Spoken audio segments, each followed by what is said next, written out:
Le livre des Proverbes chapitre 25. Voici encore des proverbes de Salomon, recueillis par les gens d'Ézéchia, roi de Juda. La gloire de Dieu, c'est de cacher les choses. La gloire des rois, c'est de sonder les choses. Les cieux dans leur hauteur, la terre dans sa profondeur, et le cœur des rois, sont impénétrables. Ôtez-eux de l'argent les scories et il en sortira un vase pour le fondeur. Ôtez-eux le méchant de devant le roi, et son trône s'affermira par la justice. Ne t'élève pas devant le roi. Et ne prends pas la place des grands.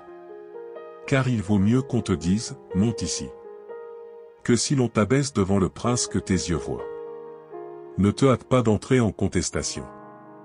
De peur qu'à la fin tu ne saches que faire lorsque ton prochain t'aura outragé. Défends ta cause contre ton prochain. Mais ne révèle pas le secret d'un autre. De peur qu'en l'apprenant il ne te couvre de honte, et que ta mauvaise renommée ne s'efface pas. Comme des pommes d'or sur des ciselures d'argent, ainsi est une parole dite à propos. Comme un anneau d'or et une parure d'or fin, ainsi pour une oreille docile est le sage qui réprimande. Comme la fraîcheur de la neige au temps de la moisson, ainsi est un messager fidèle pour celui qui l'envoie.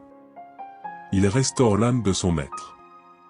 Comme des nuages et du vent sans pluie, ainsi est un homme se glorifiant à tort de ses libéralités. Par la lenteur à la colère on fléchit un prince. Et une langue douce peut briser des os. Si tu trouves du miel, n'en mange que ce qui te suffit. De peur que tu n'en sois rassasié et que tu ne le vomisses. Mets rarement le pied dans la maison de ton prochain. De peur qu'il ne soit rassasié de toi et qu'il ne te haïsse. Comme une massue, une épée et une flèche aiguë, ainsi est un homme qui porte un faux témoignage contre son prochain. Comme une dent cassée et un pied qui chancelle, ainsi est la confiance en un perfide au jour de la détresse. Ôter son vêtement dans un jour froid, répandre du vinaigre sur du nitre, c'est dire des chansons à un cœur attristé. Si ton ennemi a faim, donne-lui du pain à manger. S'il a soif, donne-lui de l'eau à boire. Car ce sont des charbons ardents que tu amasses sur sa tête. Et l'Éternel te récompensera. Le vent du nord enfante la pluie. Et la langue mystérieuse un visage irrité. Mieux vaut habiter à l'angle d'un toit, que de partager la demeure d'une femme querelleuse. Comme de l'eau fraîche pour une personne fatiguée, ainsi est une bonne nouvelle venant d'une terre lointaine.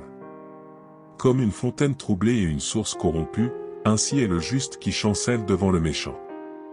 Il n'est pas bon de manger beaucoup de miel.